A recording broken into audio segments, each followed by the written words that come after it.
যে মহান আল্লাহ সুবহানাহু ওয়া তাআলা জুমার এই মুবারক দিনে, মহিমান্বিত দিনে আমাদেরকে সুস্থ রেখেছেন, হায়াতে রেখেছেন, আমাদের দিল দেমাগগুলো ভালো রেখেছেন। রব্বুল আলামিন চাইলে অসুস্থ রাখতে পারতেন, মসজিদে আসতে পারতাম না। আল্লাহ পাক নেয়ামত দান করেছেন, সুস্থতার সাথে নিরাপদে নির্বিঘ্নে ঈমান ও তাকওয়াকে ধারণ করে, তার ভালোবাসাকে অন্তরে লালন করে তার ঘরে আগে ভাগে আসার, উপস্থিত হওয়ার তৌফিক দান করেছেন।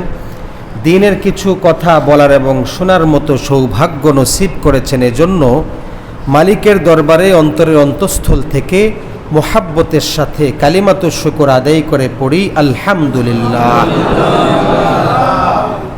মুহতারাম হাজিরিন, গত সপ্তাহে জুমার আলোচনায় বলেছিলাম এই সপ্তাহে বিবাহ এবং তালাক সংক্রান্ত মাসআলা নিয়ে আলোচনা হবে।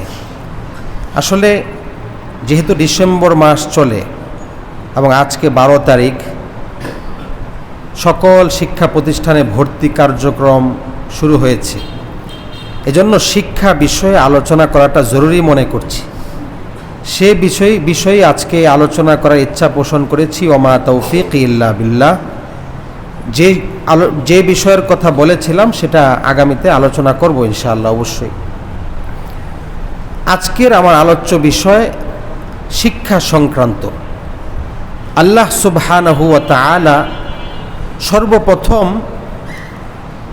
এই বনি আদমের প্রতি, মানুষের প্রতি সর্বপ্রথম যেই প্রত্যাদেশ পাঠিয়েছেন সেটা হলো ইকরা, পড়ো। সেটা হলো শিক্ষা। সর্বপ্রথম মানুষের প্রতি প্রত্যাদেশ এটাই, তুমি পড়ো তোমার রবের নামে। অর্থাৎ মানুষ তার রবের পরিচয়টা শুরুতে জানবে এবং রবের দেওয়া শিক্ষাটা সে শিখবে। আল্লাহ সুবহানাহু ওয়া তাআলা সূরা আর-রহমানে বলেছেন, আর রহমান ও আল্লামাল কোরআন খলাকাল ইনসানা আল্লামাহুল বায়ান।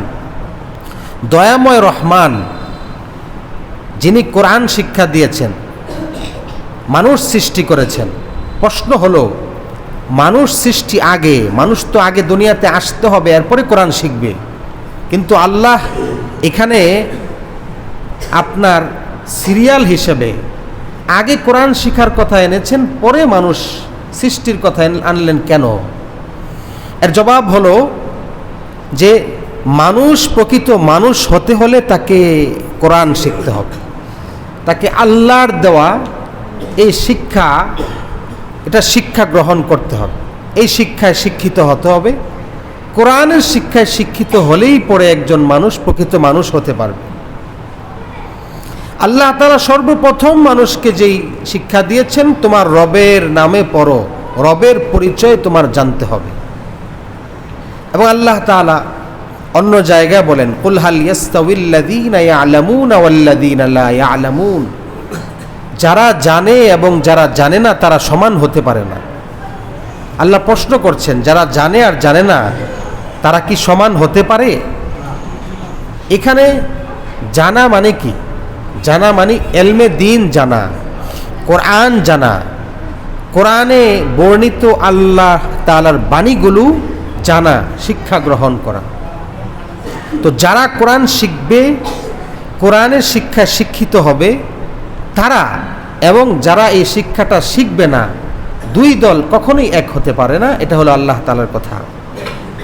এবং আল্লাহ তাআলা অন্য জায়গায় বলেছেন 26 পারায়, ইয়ারফাইল্লাহুল্লাযীনা আমানু মিনকুম ওয়াল্লাযীনা উতুল ইলমা দারাজাত। যারা ঈমানদার, সামনে বাহিরে পরে দেওয়া হবে, ইয়ারফাইল্লাহুল্লাযীনা আমানু মিনকুম ওয়াল্লাযীনা উতুল ইলমা দারাজাত। যারা ঈমানদার এবং যারা এলেম শিখেছে, কোরআন শিখেছে, দ্বীনি এলেম শিক্ষা গ্রহণ করেছে, আল্লাহ পাক এদেরকে বিশেষ মর্যাদা দান করবেন দুনিয়া আখিরাতে। এই শিক্ষার প্রশংসা করা হয়েছে এবং এই শিক্ষা যারা গ্রহণ করবে তাদের প্রতি আল্লাহ তাআলার পক্ষ থেকে পুরস্কারের ঘোষণা আছে। আমার ভাইরা, রসুল করিম সাল্লাল্লাহু আলাইহি ওয়াসাল্লাম হাদিসে পাকের মধ্যে ইরশাদ করেন, মাই ইউরিদিল্লাহু বিহি খায়রান ইউফাক্কিহু ফিদ্দীন। আল্লাহ যার কল্যাণ চান, ভালো চান, খায়ের চান, আল্লাহ তাকে দ্বীনে ইলম শিখার তৌফিক দান করেন, কোরআনের জ্ঞান অর্জন করার তৌফিক তাকে দেন। যে কোরআন শিখতে পারে, দ্বীনি জ্ঞান শিখতে পারে, তো সে আল্লাহর পক্ষ থেকে বিশেষ মনোনীত। আল্লাহ তাকে ভালোবাসেন, তাকে পছন্দ করেন। অন্য হাদিসে রসুল করিম সাল্লাল্লাহু আলাইহি ওয়াসাল্লাম ইরশাদ করেন, খায়রুকুম মান তাআল্লামাল কুরআন ওয়া আল্লামা। তোমাদের মধ্যে যারা কোরআন শিখে এবং শিখায় তারা হলো জগতের মধ্যে শ্রেষ্ঠ মানুষ। খায়রুকুম মান তাআল্লামাল কুরআন ওয়া আল্লামা, যারা কোরআন শিক্ষা গ্রহণ করে এবং শিখায়, উভয় দল তারা দুনিয়ার মধ্যে সর্বশ্রেষ্ঠ। অন্য জায়গায় ইরশাদ হয়েছে, রাসূলুল্লাহ সাল্লাল্লাহু আলাইহি ওয়াসাল্লাম ইরশাদ করেন, মান খরাজা ফি তালাবিল ইলমি ফাহুয়া ফি সাবিলিল্লাহ। যে ইলম অন্বেষণের জন্য, দ্বীন শিখার জন্য আল্লাহর রাস্তায় বের হয়ে যায়, ফি তালাবিল ইলমি ফাহুয়া ফি সাবিলিল্লাহ, সে যেন আল্লাহর রাস্তায় আছে, আল্লাহর রাস্তায় তার সময় কাটছে। সুবহানাল্লাহ। রাসূলুল্লাহ সাল্লাল্লাহু আলাইহি ওয়াসাল্লাম একবার আবু যর রাদিয়াল্লাহু আনহুকে ডাক দিয়ে বলছেন, ও আবু যর, তুমি যদি কোরআনের একটি আয়াত শিখো, কোরআনের একটি আয়াত শিখা এটা 100 রাকাত নফল নামাজ পড়ার চেয়ে উত্তম। সুবহানাল্লাহ। একটি কোরআনের আয়াত তর্জমা শিখেছো বা তেলাওয়াত শিখেছো, এটার মর্ম শিখেছো, একটি আয়াত শিখা 100 রাকাত নফল নামাজ পড়ার চেয়ে উত্তম। সুবহানাল্লাহ। 100 রাকাত নফল নামাজ পড়লে যেই সওয়াব হবে, তার চেয়ে একটি আয়াত যদি কেউ শিখে, তর্জমা, তেলাওয়াত, তাফসীর, মর্ম শিখে, একটি আয়াত যাই শিখুক, তেলাওয়াত শিখুক, তর্জমা শিখুক, তাফসীর শিখুক, একটি আয়াত যদি কেউ বসে শিখে, এটার ফজিলত কত বেশি! 100 রাকাত নামাজ, নফল নামাজ পড়লে যেই সওয়াব হবে, তার চেয়ে বেশি সওয়াব আপনি পেয়ে যাবেন। সুবহানাল্লাহ। রাসূলুল্লাহ সাল্লাল্লাহু আলাইহি ওয়াসাল্লাম এরপরে বলছেন, কেউ যদি একটি কোরআনের অধ্যায় শিখে, ইলমের একটি অধ্যায় শিখে, তাহলে 1000 রাকাত নফল নামাজ পড়ার চেয়েও এটার সওয়াব এবং ফজিলত বেশি। সুবহানাল্লাহ। একটি অধ্যায় কোরআনের আপনি শিখেছেন, ইলমের একটি অধ্যায় শিক্ষা গ্রহণ করেছেন, সময় দিয়েছেন, তাহলে আপনার সওয়াব কি পরিমাণ হলো? 1000 রাকাত নফল নামাজ পড়লে যেই সওয়াব হতো, তার চেয়ে বেশি সওয়াব আপনি এই এক অধ্যায় কোরআন হাদিসের একটি অধ্যায় শিখার কারণে সেই সওয়াব পেয়ে গেলেন। সুবহানাল্লাহ। এজন্য ইলম শিক্ষার ফজিলত অনেক বেশি, অনেক বেশি। হযরত সফওয়ান ইবনে আসলাম রাদিয়াল্লাহু আনহু তিনি ইরশাদ করেন যে, আমি একবার রাসূলুল্লাহ সাল্লাল্লাহু আলাইহি ওয়াসাল্লামের কাছে আসলাম, এসে বললাম, ইয়া রাসূলুল্লাহ, আমি ইলম শিক্ষা করার জন্য এসেছি, দ্বীনে ইলম শিখার জন্য আমি এসেছি। রাসূলুল্লাহ সাল্লাল্লাহু আলাইহি ওয়াসাল্লাম বললেন, মারহাবা সফওয়ান, স্বাগতম তোমাকে। তুমি যে এসেছো, ইলমে দ্বীন শিক্ষার ফজিলত কত বেশি জানো? দ্বীনি জ্ঞান শিক্ষার ফজিলত কত বেশি জানো? ফেরেশতারা এই ব্যক্তিটাকে কি পরিমাণ সম্মান করে জানো? যে ফেরেশতারা এই ব্যক্তির চতুর্দিকে বেষ্টন করে রাখে। সুবহানাল্লাহ। এবং তাদের নূরের যে পাখা আছে, এই পাখা দিয়ে এই ইলমে দ্বীন অন্বেষণকারী, দ্বীনি জ্ঞান অন্বেষণকারী তাকে ছায়া দিতে থাকে। সুবহানাল্লাহ। এবং ফেরেশতারা এই ইলমে দ্বীন অন্বেষণকারী এই ব্যক্তির চতুর্পাশে দাঁড়িয়ে, একের পর একজন দাঁড়িয়ে আসমান পর্যন্ত তারা ঘিরে রাখে এই ব্যক্তিটাকে। সুবহানাল্লাহ। ফেরেশতারা এত পরিমাণ সম্মান করে, যে ব্যক্তি দ্বীনি জ্ঞান শিক্ষা করার জন্য বের হয়, দ্বীনি ইলম শিক্ষা করতে যায়। সুবহানাল্লাহ। আমার ভাইরা, দ্বীনে ইলম শিক্ষা করা অত্যন্ত জরুরি। প্রতিটা মুসলমানের জন্য দ্বীনে জ্ঞান অর্জন করতে হবে। আল্লাহ নবী সাল্লাল্লাহু আলাইহি ওয়াসাল্লাম দ্বীনি জ্ঞান অর্জনকে এটাকে খুব বেশি প্রাধান্য দিয়েছেন উম্মতের জন্য। আল্লাহ সুবহানাহু ওয়া তাআলা কোরআনে ইরশাদ করেছেন, ওয়া আনজালনা ইলাইকা যিকরা লিতুবাইয়িনা লিন-নাস, যে নবী আপনার কাছে কোরআন আমি অবতীর্ণ করেছি লিতুবাইয়িনা লিন-নাসি মা নুজ্জিলা ইলাইহিম, তাদের প্রতি অবতীর্ণ এই কিতাব যেন আপনি তাদের কাছে পরিপূর্ণভাবে সুস্পষ্টভাবে ব্যক্ত করেন। কোরআনের প্রতিটা আদেশ, কোরআনের প্রতিটা বাণী তাদের সামনে সুস্পষ্টভাবে যাতে আপনি ব্যক্ত করে দেন।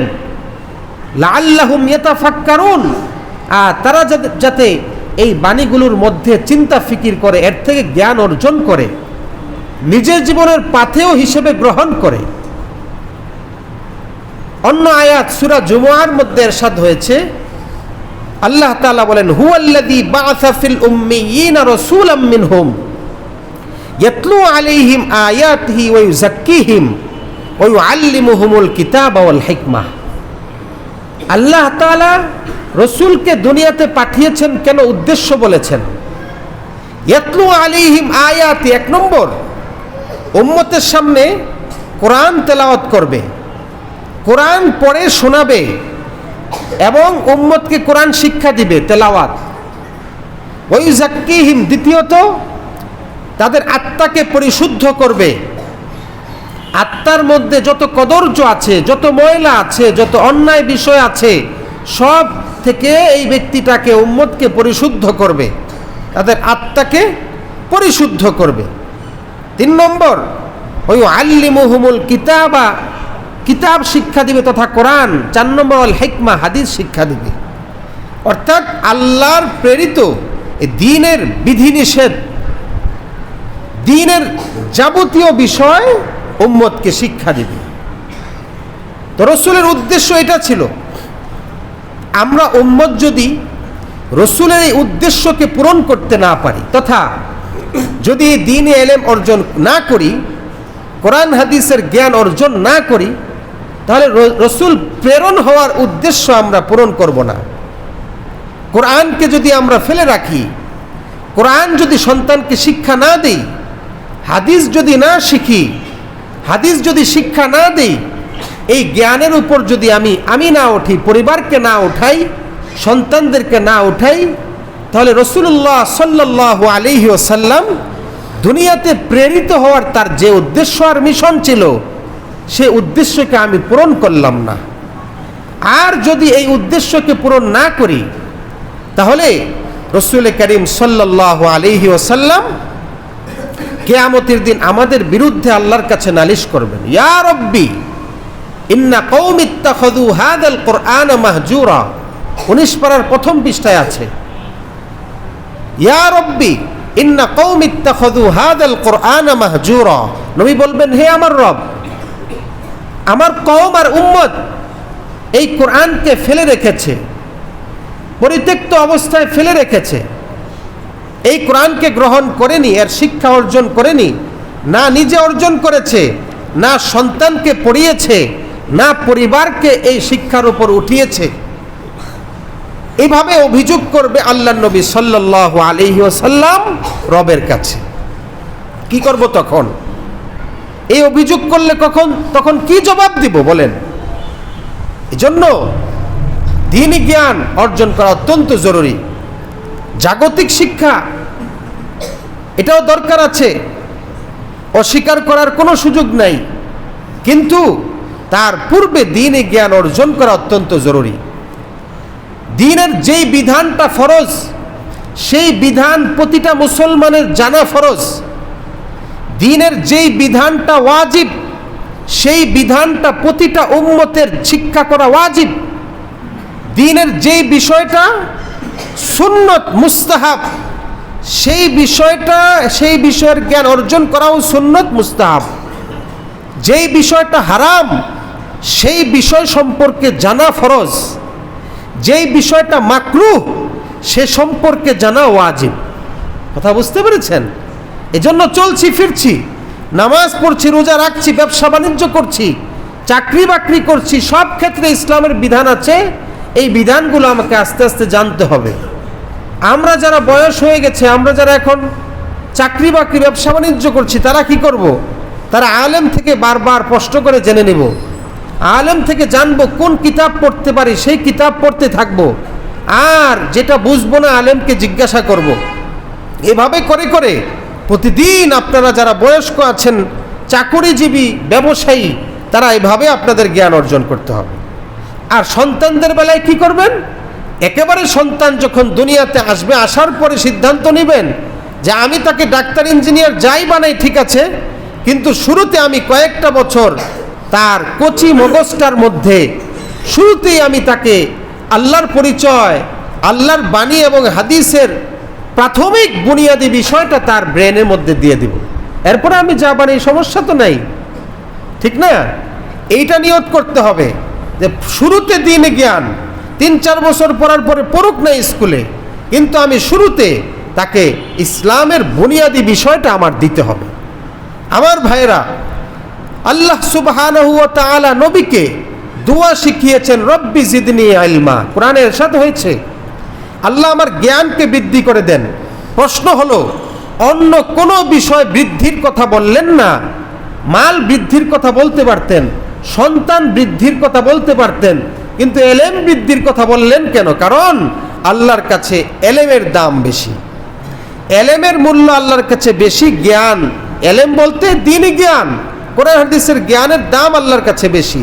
আল্লাহর একটা সিফত আছে, যেই সিফতটা হলো সিফতি নাম আলিম। তিনি সর্বজ্ঞ, সব কিছু জানেন। এই জানা, আলিম আল্লাহর সিফত। আল্লাহর এই সিফত, এই আলিম যে জ্ঞান অর্জন করবে, এই সিফতের সাথে তার সম্পর্ক হবে, আল্লাহর এই বিশেষ সিফতি নামের সাথে তার সম্পর্ক হবে। আমার ভাইয়েরা, রাসূলুল্লাহ সাল্লাল্লাহু আলাইহি ওয়াসাল্লাম দুনিয়ার কারো কাছে শিক্ষা গ্রহণ করেননি, এজন্য তাকে উম্মি বলা হয়। দুনিয়ার কোনো ব্যক্তি, মানুষ তার শিক্ষক নয়, কারো কাছে না পড়া শিখেছেন না লেখা শিখেছেন। আল কিরাআহ ওয়াল কিতাবাহ কোনোটাই শিখেননি। তো শিখেছেন কার কাছে? স্বয়ং আল্লাহ তাআলার কাছে। রাসূল করিম সাল্লাল্লাহু আলাইহি ওয়াসাল্লাম দুনিয়ার কারো কাছে কোনো বিদ্যা অর্জন করেননি, তারপরও তার মুখ থেকে যেই কথা উচ্চারিত হয়েছে, উতিতু ইলমাল আউয়ালিন ওয়াল আখিরিন, যে আমাকে পূর্ববর্তী পরবর্তী সমস্ত মানুষের জ্ঞান আমাকে দেওয়া হয়েছে। সুবহানাল্লাহ। রাসূল করিম সাল্লাল্লাহু আলাইহি ওয়াসাল্লাম সবচেয়ে দামি মানুষ দুনিয়ার মধ্যে, এমনে না, দামি জ্ঞানের মাধ্যমে। কিসের মাধ্যমে বলেন? জ্ঞান অর্জনের মাধ্যমে। আর সেই জ্ঞানটা হলো আসমানি জ্ঞান। হ্যাঁ, আল্লাহ পাক দুনিয়াবি সমস্ত বিদ্যাও আল্লাহ পাক তাকে দিয়েছেন। অনেক বিষয়ে হাদিসের মধ্যে পাওয়া যায়, চিকিৎসা বিজ্ঞানের অনেক কথা রাসূল বলেছেন, অনেক কিছুর ক্ষেত্রে মানুষকে সতর্ক অবলম্বন করেছেন। হ্যাঁ, এই সব কিছু আল্লাহর পক্ষ থেকে দেওয়া। রাসূল পূর্বে পরের সমস্ত জ্ঞান তিনি অর্জন করেছেন, এজন্য তিনি দামি মানুষ, তিনি অত্যন্ত দামি মানুষ। এলেম আপনি অর্জন করবেন, দামি হবেন। দেখেন, হযরত মূসা আলাইহিস সালাতু ওয়াস সালাম, তিনি জ্ঞান অর্জনের জন্য এক ব্যক্তি, যিনি খাজির আলাইহিস সালাম, তার পিছনে পিছনে ঘুরেছেন। জ্ঞান তিনি বলতেছেন, হাল আত্তাবিউকা, কোরআনে এসেছে, আলা আন তুআল্লিমানি মিম্মা উল্লিমতা রুশদা, আমাকে আপনার কাছে যে জ্ঞান আছে সেখান থেকে কিছু জ্ঞান কি আমাকে দিবেন?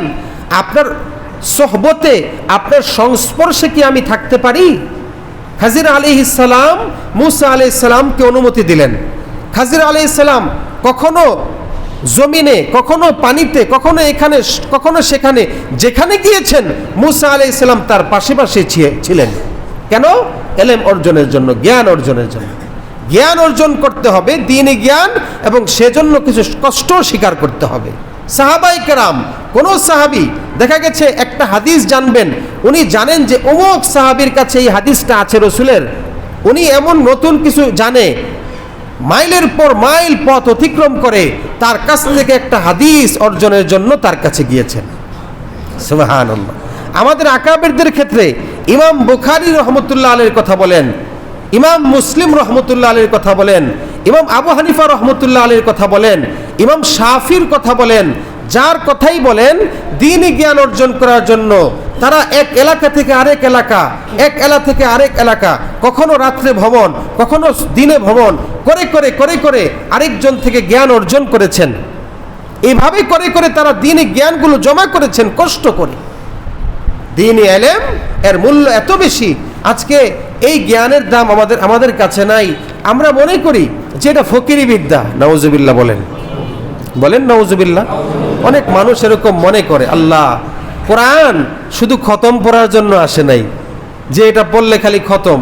নাউজুবিল্লাহ। কোরআন এসেছে মানুষের ব্যক্তি জীবন, পারিবারিক জীবন, রাষ্ট্রীয় জীবন, সামাজিক জীবন, সব জীবনকে শুধরাবার জন্যে প্রতিটা মানুষের সকাল থেকে বিকাল, সন্ধ্যা থেকে সকাল, এভাবে প্রতিটা মুহূর্তের প্রতিটা বিষয়কে সুন্দরভাবে জানার জন্য, বোঝার জন্য আল্লাহ সুবহানাহু ওয়া তাআলা কোরআনের মধ্যে সব বিধান দিয়েছেন। আল্লাহ পাকের একটা কথা হাজার কথার সমতুল্য, এক একটা আয়াতের তাফসীর হয়ে গেছে খণ্ডের পরে খণ্ড কিতাব। এ হলো কোরআন। কোরআন খালি খতমের জন্য না ভাই, কোরআন শিখান। শুধু তেলাওয়াত সন্তানকে শিখাবেন না, কোরআনের মর্মবাণী তাফসীর, কোরআন যা বুঝাতে চেয়েছে তা ভালোভাবে সন্তানকে শিখান। এই সন্তান একদিকে পৃথিবীর বুকে একজন বড় জ্ঞানী হয়ে উঠবে, আরেক দিকে একজন সবচেয়ে সচ্চরিত্রবান নীতিবান মানুষ হয়ে উঠবে। কোরআন সেজন্য এসেছে। ভাইরা আমার, খুব ভালো করে খেয়াল করেন, হাদিসে পাকের মধ্যে এসেছে, আনাস ইবনে মালিক রাদিয়াল্লাহু আনহু থেকে বর্ণিত, কানা আখাওয়ানি আলা আহদিন নবী সাল্লাল্লাহু আলাইহি ওয়াসাল্লাম। দুইজন ভাই রাসূলের যুগে ছিল, দুই ভাই রাসূলের যুগে ছিল। ফাকানা আহাদুহুমা ইয়াতিন নবী সাল্লাল্লাহু আলাইহি ওয়াসাল্লাম। দুই ভাইয়ের এক ভাই রাসূলের কাছে সবসময় আসা যাওয়া করত, দ্বীনি ইলম শিখতো, কোরআন শিখতো। ফাশাকাল আখারু, আরেক ভাই অভিযোগ করলো যে ইয়াহতারিফু, ব্যবসা বাণিজ্য করে, চাকরি বাকরি করে। তো সে বলল, ইয়া রাসূলুল্লাহ, আমি শুধু চাকরি বাকরি করি, ব্যবসা বাণিজ্য করি, আমার এই ভাইটা খালি আপনার কাছে পড়ে থাকে, আপনার কাছে বসে শুধু ইলম শিখে, দ্বীন শিখে, আর আমি ব্যবসা বাণিজ্য এই কষ্ট আমিই করি একা। তো তারে একটু অনুমতি দেন, তাকে একটু বলেন সেও যেন আমার সাথে একটু ব্যবসা করে, সেও যেন চাকরি করে। রাসূলুল্লাহ সাল্লাল্লাহু আলাইহি সাল্লাম বললেন, লাআল্লাকা তুরযাকু বিহি, আরে তুই যে রিজিক পাচ্ছিস, তুমি যে রিজিক পাচ্ছ, যা কিছু উপার্জন করে ঘরে আনছো, এটা আনতেছো তোমার ভাইয়ের বরকতে। সুবহানাল্লাহ। রাসূল এই কথা বলেছেন, তোমার এই ভাই কোরআন শিখতেছে, দ্বীন শিখতেছে, এই বরকতেই তোমরা সব পাইতেছো। রাসূলের মুখের কথা। আমার ভাইয়েরা, আরেক হাদিসে পাকের মধ্যে এসেছে, হযরত আব্দুল্লাহ ইবনে আমর রাদিয়াল্লাহু আনহু থেকে বর্ণিত, মাররা রাসূলুল্লাহ সাল্লাল্লাহু আলাইহি ওয়াসাল্লাম, রাসূলুল্লাহ সাল্লাল্লাহু আলাইহি ওয়াসাল্লাম বিমাজলিসাইনি ফি মসজিদিহি। রাসূল একবার তার মসজিদে নববীর মধ্যে দুইটা মজলিসের পাশ দিয়ে অতিক্রম করলেন। ফাকালা, রাসূল বললেন, কিলাহুমা আলা খায়রিন, দোনো গ্রুপই ভালো, খায়রের উপর আছে, দোনোটা দল কল্যাণের উপর আছে। ওয়া আহাদুহুমা আফজালু মিন সাহিবিহি, তবে একটা দল আরেকটা দল থেকে উত্তম। রাসূল বললেন, দোনোটা দলই খায়রের উপর আছে, কল্যাণের উপর আছে, দোনোটা দলই ভালো কাজ করতেছে, তবে ওয়া আহাদুহুমা আফজালু মিন সাহিবিহি, দুইটা এই দলের একটা দলের আমল, এর সওয়াব ফজিলত আল্লাহর কাছে বেশি। দুইটা দল কারা কারা? আম্মা হাউলাই ফায়াদউনাল্লাহা ওয়া ইয়ারগাবুনা ইলাইহি, একটা দল যারা জিকির করছে, দোয়া করতেছে, আল্লাহর দিকে বিশেষ মনোনিবেশ করে আছে। বুঝতে পেরেছেন? দোয়া করছে, জিকির করছে, বিশেষ মনোনিবেশে আছে। ওয়া আম্মা হাউলাই ফায়াতাআল্লামুনাল ফিকহা ওয়াল ইলমা, আরেকটা দল যারা ইলম শিখতেছে, হাদিস শিখছে, ফিকহ শিখতেছে, মাসালা শিখতেছে। রাসূল বললেন, ওয়া আম্মা হাউলাই, এই যে যারা এখানে বসে ইলম শিখছে, ফাহুয়া আফজালু, তারা ওই জিকিরকারীদের চেয়ে যারা ইলম শিখতেছে তাদের দাম আল্লাহর কাছে বেশি। সুবহানাল্লাহ। ওয়া ইন্নামা বুইসতু মুআল্লিমা, নবীজি বলেন, আমাকে শিক্ষক করে পাঠানো হয়েছে, আমি দ্বীনে ইলমের শিক্ষাদানকারী হিসেবে আমাকে পাঠানো হয়েছে। এরপরে কলা রাবি বলেন সুম্মা জালাসা ফিহিম, নবীজি এরপরে যারা দ্বীনে ইলম শিখতেছে তাদের মধ্যে নিজে বসে গেলেন। সুবহানাল্লাহ। নিজে বসলেন কোথায়? যেখানে দ্বীনে ইলম শিক্ষা করা হচ্ছে। এজন্য যেখানে দ্বীনে ইলম শেখানো হয়, হাদিস তেলাওয়াত করা হয়, হাদিস পাঠ করা হয়, তাফসীর পড়া হয়, কথা বুঝতে পেরেছেন, মাসআলা শেখানো হয়, দ্বীনে ইলম যেখানে শেখানো হয় সে মজলিসটার দাম আল্লাহর কাছে বেশি। এমনকি জিকিরকারী মজলিসের চেয়েও, দোয়া যারা করছে তাদের চেয়েও দ্বীনে ইলম শিক্ষাকারী ওই মজলিসটার দাম আল্লাহর কাছে অনেক বেশি। সুবহানাল্লাহ। কথা বুঝতে পেরেছেন? অনেকে মনে করে আরে জিকির করছে এটার দাম অনেক বেশি, ফজিলত বেশি, ওইখানে না গেলেও চলবে, আমলটা বেশি করি না। না, আরে আপনি এখানে বসে যে হাদিস শিখছেন এক একটা, মাসালা শিখছেন এক একটা, আপনি আল্লাহর কাছে এর ফজিলত অনেক বেশি পাবেন। আমার ভাইরা, এজন্য বলছি দ্বীনে ইলম নিজে শিখেন, সন্তানকে শিখান। আল্লাহ তাআলা কোরআনে বলেছেন ফিতরাতাল্লাহিল্লাতী ফাতারান নাস আলাইহা, মানুষকে আল্লাহ ফিতরতের উপর সৃষ্টি করেছেন। ফিতরত মানে কি? ফিতরত মানে হলো দ্বীন ইসলাম গ্রহণের যোগ্যতা। যে আজকে ইহুদি হয়েছে, খ্রিস্টান হয়েছে, পৌত্তলিক হয়েছে, যাই হয়েছে, সে যখন জন্মগ্রহণ করেছিল ঈমান গ্রহণের যোগ্যতা নিয়ে সে এসেছিল দুনিয়াতে। কিন্তু আমরা বাবারা, আমরা মায়েরা, আমরা গার্ডিয়ানরা এই সন্তানকে হয়তো পৌত্তলিক বানিয়েছি, না হয় তাকে মূর্তি পূজারী বানিয়েছি, ইহুদি বানিয়েছি, নাসরা বানিয়েছি। আল্লাহর নবী সাল্লাল্লাহু আলাইহি ওয়াসাল্লাম হাদিসের মধ্যে বলেছেন কুল্লু মাউলুদিন ইউলাদু আলাল ফিতরা, প্রত্যেক সন্তান ঈমান গ্রহণের যোগ্যতা নিয়ে এসেছিল, কিন্তু পিতামাতা তার গার্ডিয়ানরা তাকে ইহুদি বানিয়েছে, খ্রিস্টান বানিয়েছে। এজন্য আমরা আমাদের সন্তানরা যদি লাইনচ্যুত হয়ে যায়, তারা যদি দ্বীন না শিখে, কোরআন না শিখে, তারা যদি ইসলামের পথে না আসে, দায়ী প্রথমে আমাদেরকেই কিন্তু হতে হবে, আমাদেরকেই প্রথমে দায়ী হতে হবে। আব্দুল্লাহ ইবনে আব্বাস রাদিয়াল্লাহু আনহু দেখেন, উনি রসুলের জমানায় তো ছোট, রসুলের চাচাতো ভাই আব্দুল্লাহ ইবনে আব্বাস। রসুলের ইন্তেকালের পরে অনেক সাহাবী যারা দ্বীনের অনেক কিছু জানেন, অনেক জ্ঞানী, তো উনি আনসার সাহাবীদেরকে বলছেন আসো আমরা ওই বড় বড় সাহাবীদের কাছে গিয়ে কোরআন হাদিসের জ্ঞানগুলো অর্জন করি। তো অন্য যারা আনসারি যুবক তারা বলছে আরে এত বড় বড় সাহাবী থাকতে তুমি আর জ্ঞান কি অর্জন করবা, তোমার কাছে কে আসবে জ্ঞান শিখতে, এত জ্ঞান তুমি অর্জন করে কি লাভ হবে, তাদের কাছে তো আছেই, আমরা মাঝে মধ্যে জানতে পারবো, এত ব্যস্ত হচ্ছ কেন? আব্দুল্লাহ ইবনে আব্বাস রাদিয়াল্লাহু আনহু বললেন না, আমাকে দ্বীনি জ্ঞান অর্জন করতেই হবে। উনি দেখা যেত এক একজন সাহাবীর দরজার সামনে গিয়ে পড়ে থাকতেন এক একটা হাদিস অর্জনের জন্য। দেখা গেছে কোনো এক সাহাবীর ঘরের দরজায় গিয়েছেন, দরজা বন্ধ, উনি মনে করেছেন সাহাবী তিনি রেস্ট নিচ্ছেন, আরাম করছেন, ডাক দেওয়ার দরকার নেই, এখন কষ্ট পাবেন। ওইখানেই দেখা গেছে রাত্রিবেলায় চাদর গায়ে দিয়ে শুয়ে আছেন। যখন সাহাবী উঠেছেন ভোর রাত্রে উঠে দেখেন আরে আব্দুল্লাহ ইবনে আব্বাস এখানে, আশ্চর্য হয়ে গেছে, আব্দুল্লাহ তুমি এখানে শুয়ে আছো, কোনো প্রয়োজন হলে আমাকে নক করতা। বলে না, আপনার কষ্ট হতে পারে, আপনি হয়তো বিশ্রাম করছেন সেজন্য ডাকি নাই। বলে তুমি নবীজির চাচাতো ভাই, এভাবে কষ্ট করছো? বলে কষ্ট করব না কেন, আমি একটা হাদিস আপনার কাছ থেকে জানার জন্য এখানে এত রাত পর্যন্ত শুয়ে আছি। আল্লাহ নবীর হাদিস দামি জিনিস, সুবহানাল্লাহ। এক একটা হাদিসের জন্য কি কষ্ট করেছেন। শেষ পর্যন্ত আব্দুল্লাহ ইবনে আব্বাসের পরিচয়টা কি?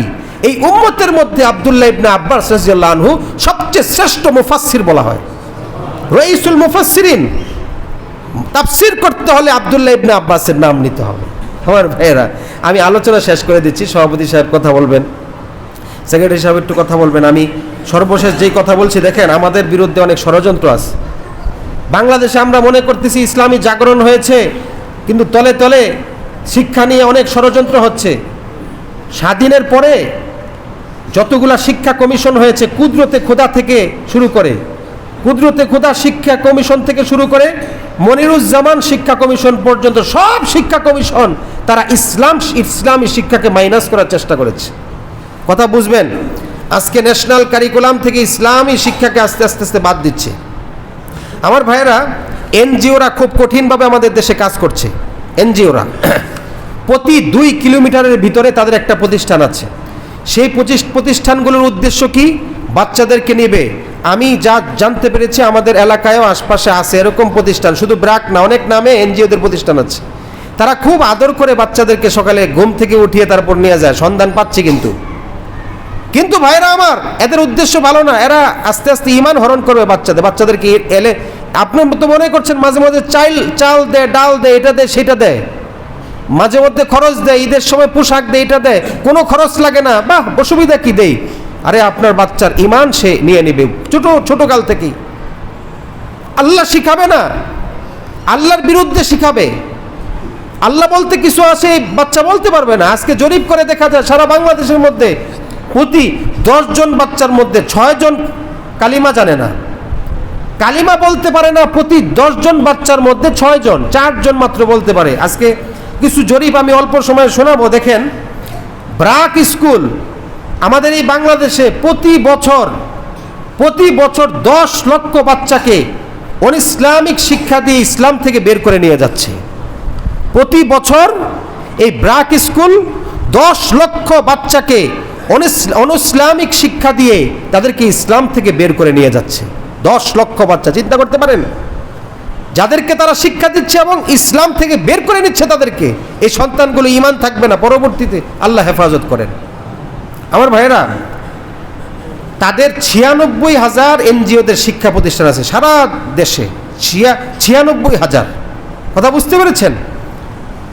100, আপনি একটু খেয়াল করেন, 1980 সালে আমাদের এই দেশে 100%-এর 20% লোক তারা দ্বীন এলেম অর্জন করত। 20%, কত পার্সেন্ট? 1980 সালে। আর ইসলামী শিক্ষাকে পছন্দ করত 60%।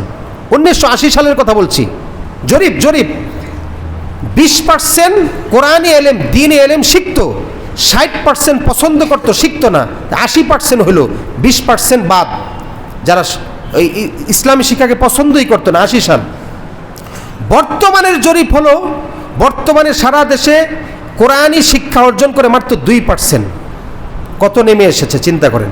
20 থেকে 2% কোরআনী শিক্ষা তারা শিখে, পছন্দ করে কয় পার্সেন্ট আল্লাহ জানে।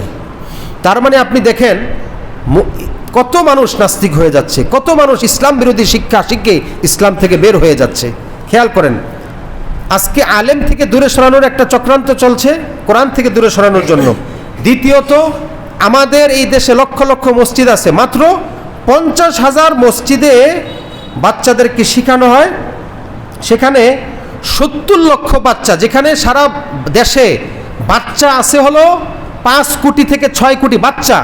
এই 5 কোটি থেকে 6 কোটি বাচ্চার মধ্য থেকে মাত্র 70 লক্ষ বাচ্চা দ্বীন এলেম মানে কোরআন শিখে মক্তবে আসে। কত? 70 লক্ষ। আর বাকি 5,30,000 বা 6,30,000 বাচ্চারা মক্তবেই আসে না। মানে দ্বীনের সামান্য এই কালিমা, সামান্য প্রাথমিক এই কোরআনের এই সূরাগুলো, এগুলোও পড়তে আসে না। তাহলে কি হবে ভবিষ্যতে এই বাচ্চাদের? আমার ভাইরা, ষড়যন্ত্র অত্যন্ত গভীর। আমি বলছি, বাংলাদেশের যত শিক্ষা কমিশন, সব শিক্ষা কমিশন এসে ইসলামকে বাদ দেওয়ার চেষ্টা করেছে। আমার ভাইরা, আমি আরেকটা কথা বলি যে 1939 সালে বাংলাদেশে খ্রিস্টান ছিল 50,000। কত হাজার? 1939 সালে। 1991 সালে বাংলাদেশে খ্রিস্টানদের সংখ্যা হলো 50 লক্ষ। খেয়াল করবেন, 50,000 থেকে 50 লক্ষ কত সালে? 1991 সালে। 1901 সালে খ্রিস্টানদের সংখ্যা 1 কোটি। কত কোটি? বাড়তেছে। 91 হলো 50 লক্ষ, 2001 সালে হলো 1 কোটি, 2024 সালে খ্রিস্টানদের সংখ্যা বাংলাদেশে 2 কোটি। কিভাবে? তারা কি বাচ্চা জন্ম দিতেছে দিন দিন, এই কারণে বেশি হয়েছে? না, আপনার আমার বাচ্চাকে, আপনাকে আমাকে ধর্মান্তরিত করে খ্রিস্টান বানিয়ে নিচ্ছে। ষড়যন্ত্র অনেক গভীর।